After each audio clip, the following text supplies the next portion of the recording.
That brings us on neatly to the Ryanair then. Undersold bidding for back-to-back wins here. Yeah, go on, yeah. We're missing a winner on the second day. Oh yeah, but we will come back to now a whole lot of races on the second day. But yeah, I think for anybody listening, I think cause the causes. Oh yeah, we're definitely going to come back to that. 100%. Yeah, no, definitely. 3-1 at the moment, Ted. Is it? Yeah. Yeah, that's good. So we're going to come back to that 100%. I just wanted to check off the feature races on each day, if you like, before we hit to 8 o'clock. So Undersold bidding for back-to-back, as I said, 9-4 in the market generally at about. We'll love soft ground if it does go off soft ground, whether or not it stays like that on Thursday. Johnny, I think a lot of people just love to see this horse win because he's a real favourite. And the more you look at the race, like it's difficult to see. If Waiting Patiently doesn't turn up, we know Q Card goes there at 12 years of age. Then you're looking at the likes of Jack Adam, top notch for Nicky Henderson. Undersold, do you fancy him at 9-4? I'd be dead against Undersold actually, because I just think he's much better on softish ground, and I'd say by the Thursday it'll probably be good to soft or thereabouts. I don't think he was at all impressive in a bad Ryanair last year. I thought Uxazandra ran a stinker. Empire Dirt never really travelled. Fair enough. The second horse ran quite well. I know he's a great jumper, but he's so brave at these fences, things can go wrong.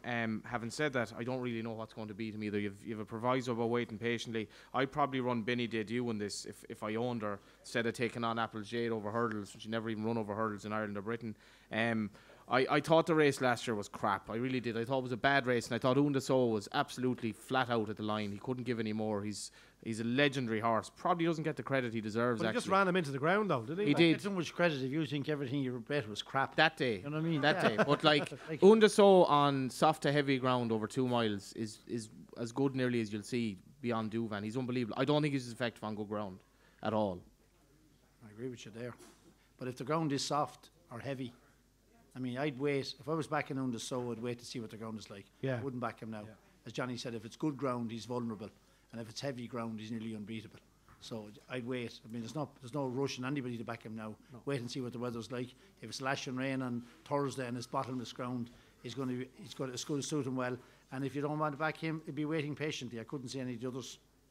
Yeah. Alka the Floor ran a good race there at Leopardstown. Led him a good gallop every step of the way. He might be a bit of an outsider there at 7 or 8 to 1. But like as Johnny says, Undersold's runs this year are in 2 weak enough races. He had to win at Cork, first day he ran. Yeah, that day, like that was a swamp that day. The other horses, there was no other horse in the race that handled the ground even that day. It was so bad. Like, no, and he didn't beat a whole lot the last day in Ascot. Yeah. Yeah, Waiting Patiently, by the way, we think Waiting Patiently won't go to Cheltenham because they don't like the flat track. I'll tell you something about Waiting Patiently. It doesn't matter. I'd be taking 7-2 now, because if he turns up on the day, he'd be shorter. And if he doesn't turn up, you get your money back anyway. I mean, that was a very, very good performance when he won last time at Ascot. A longer trip though. Yeah, but look, undulating track. Apparently, he just hates. He likes the flat tracks. That's But yeah, look, I'm not saying I'm tipping him. I'm saying if he turns up, I think he'd be shorter, because I think the English will get right behind him, because they want to back something against the Irish. They back Q Card as they do every year. But listen, I don't know how Johnny Ward can grab a horse to the calibre of Undersold. I think it's ridiculous. And I actually think if there's any bit of soft in the ground, he's the winner of this race. He pulled very hard last year, and Ruby done the right thing and sent him. Off you go then, yeah. And he still finished in front. No Grade 1 is an easy win.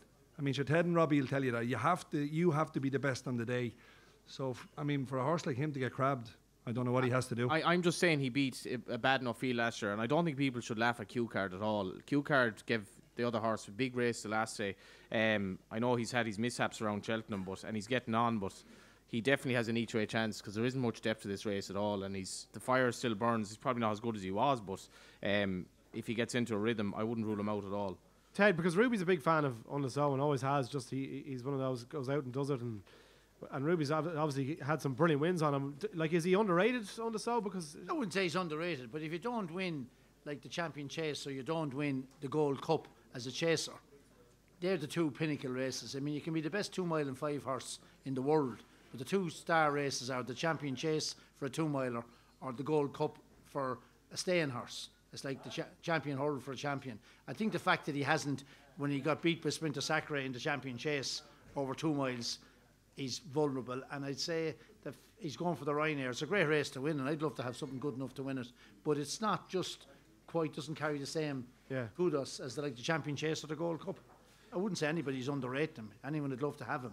But they're the two races that should. Robbie, we think Jack Adam is going to go for the Ryanair as well. And would you fancy him back over the shorter ship? You got beaten obviously in the John Durkin over 2.5. But what do you think? No, I wouldn't. And you could put whatever you want in the race. I think Undersow is a certainty. I think really, yeah. Anchors of the week. Like last year, as Leon was saying, they went to settle him in, drop him in with a view to getting the trip. He pulled Ruby's arms out. It wasn't until he jumped 4 or 5 fences Ruby said, right, go on, do your stuff.